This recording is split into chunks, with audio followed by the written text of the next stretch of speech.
Hi, and welcome to another developer diary for the Lighthouse. My name is Ari, and I'm going to be talking about one of my favorite topics, which is audio. But before I do that, I just wanted to say thank you from the bottom of my heart and on behalf of the team for helping us reach our goal on Kickstarter. It was quite a shock, actually. We were very surprised. I didn't expect to hit that goal in 5 days, to be honest with you. That's not very typical, especially for Kickstarter and nowadays. But we couldn't have done this without you, and we're going to make sure that the Lighthouse is definitely something that you're going to be love playing and experiencing when it comes out. So again, thank you very much for all your support. So with that said, we have set some pretty lofty expectations for ourselves, especially in the audio department. Now, just to give a little history, I've been working on games since 2009, and back in the old day, we had to write our own game engines for pretty much everything. And when it came to audio, we would probably use something like a X Audio library, or later on we would use like Fmod or something from Audio Kinetic like Wise. Now, those are all great and very powerful, and actually some pretty standard in the industry now. However, for us, because we're a very small team, we're only 3 people, we really don't have the time to update any wrappers or incorporate any kind of libraries into our code base. So we're just going to stick with what is available to us built into Unreal Engine 4. Now, I don't know if there's any developers or programmers or any game development fans watching this video, but they've done some pretty amazing things, especially with the advent of 4.16. They've incorporated some really powerful audio technology. And if you're a fan, again, of game development, or you're interested in this kind of stuff, definitely take a look at some of their brief presentations and demos. And I'll even go ahead and provide some links so you can check it out. But some really amazing stuff is coming out in 4.16. So anyone who's played the teaser at this point has probably noticed some pretty significant differences between what we had that we branched off to create a demo for our backers, and to what we have now, which is more like a fuller representation of what we're going for, and how you're gonna be able to play the game, and what happens to the character. So some of the audio changes are pretty subtle, but some are dramatic. And I kind of wanted to talk about that to you today. So let's take a look, or let's listen in. So, have you ever played one of those games where they use the same audio cue to do something and it's repetitious? So, after about 5 minutes of playing, you just want to pull your hair out because it makes you crazy? Yes. We've noticed that too, and we are trying our best to avoid those pitfalls in the Lighthouse. So I think that kind of makes sense also, not to have repetitious noise and have slight variations, because in the real world, if I was to, say, strike a nail with a hammer, I would probably hear the same metallic clink sound, but because of the angle, the speed, partial movement in my arm, I'll always strike the nail at a different angle, and that'll create a different sound each time. It's very subtle, but it's the way the real world is. So I think in our game, it should be something that we do to avoid, repetitious, annoying noises, but also help to ground the game into reality. Which I think is kind of cool. So let's go ahead and listen to some examples of how we're trying to do that right now with the Lighthouse.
Wasn't that just the greatest thing you ever heard in your life? I know, right? So I admit that some of those audio cues were probably very subtle, and you'll definitely have to replay it a few times to really catch all the different variations in the sound pitches and noise. But I really think it actually helps sell a more realistic world. And I hope you agree with me that the details matter. So in the real world, how loud something sounds is relative to where I'm standing. So I mean, if we just take something like a cell phone, if it's ringing all the way across the room, I probably won't hear it as much as if I'm holding it in my hand. So that same type of idea is going to be applied to the lighthouse, with proximity-based audio and attenuation.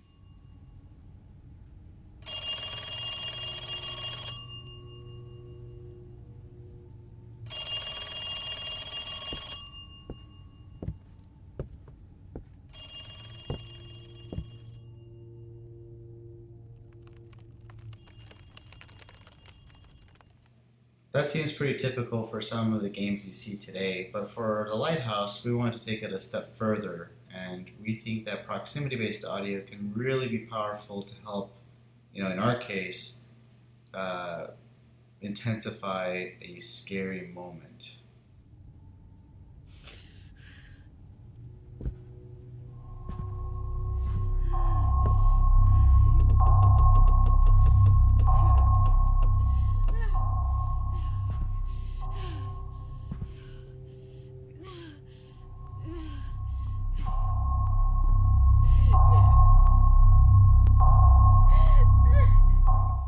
So I love that scene. That one, love watching people play on YouTube and get scared for really nothing, just someone standing in front of a hallway. But if you take note at what you saw and heard, there's actually different layers of sound and effects going on all at once. So anytime you see Lily or if you're close to her, there should be a lot of feedback to the player, letting them know that approach to her is possibly very dangerous. And I've seen a lot of videos on YouTube where people do one of two things, right? They'll either hold their breath and slowly walk towards the Lily character, or they'll say a bunch of bad words and then charge forward. So it's pretty hilarious. But that is our intent, to basically give a lot of feedback to the player by using this technique. So, although we are feature complete on the Lighthouse, we are still, very heavily in development. And one of the systems we're still working on is our Ambient Manager system. Uh, Basically, what this does is it helps ground the player and really make them feel like they're actually there in that environment. So, let me give you an example. If I'm about to do something, I should hear some kind of music or some kind of really scary sound. If I'm currently doing something or I just did something, this system will play a random audio cue that will heighten the experience. Or if I'm just wandering around, doing my own thing and without a care in the world, I'll hear some background noises of wood beams bending and flexing or rustling of the wind outside, maybe a 10-second audio musical cue or something. Just basically something to change it up. And of course, this is all managed in its own system, and it's um, plays different kinds of random audio. So it's still a work in progress, but let's go ahead and hear some examples.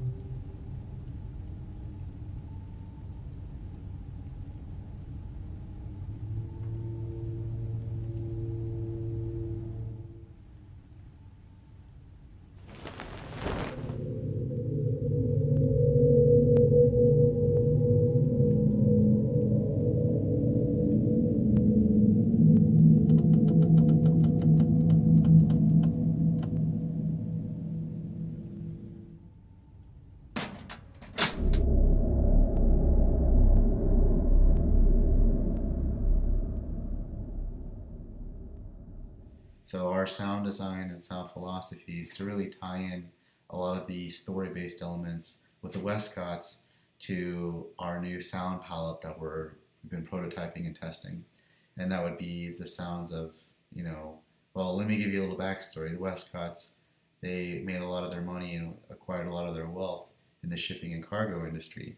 So we're definitely doing something like that. We're taking a lot of ship noises, vessel noises, altering them a bit, making them sound really, really cool and unique and very scary. And we've applied that to what we have in our gamer so far, and so far it sounds great. I've definitely never heard anything like this before in a horror genre before, and I think it actually really works well with what we have so far.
So yeah, you get like a huge range of different weird, creepy noises just from those examples, and you can see the kind of direction we're going with this. We really feel like it ties everything together with the story, and again, that sound palette for us just sounds really cool and unique, and we're glad we went in that direction overall because, like I said, it really changes up the game style and really makes you feel like the Lighthouse when you play it is different than anything you've played before while feeling very similar to the games that you've played in the past.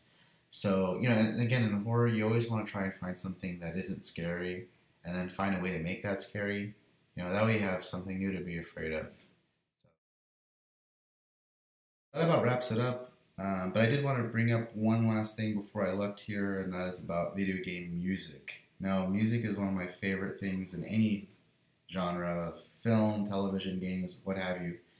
I sometimes even just listen to game original soundtracks even when I'm programming, and the team is just hanging out and we're just working on stuff. We'll just listen to music and draw many inspirations just from the sounds that we're hearing from other video games.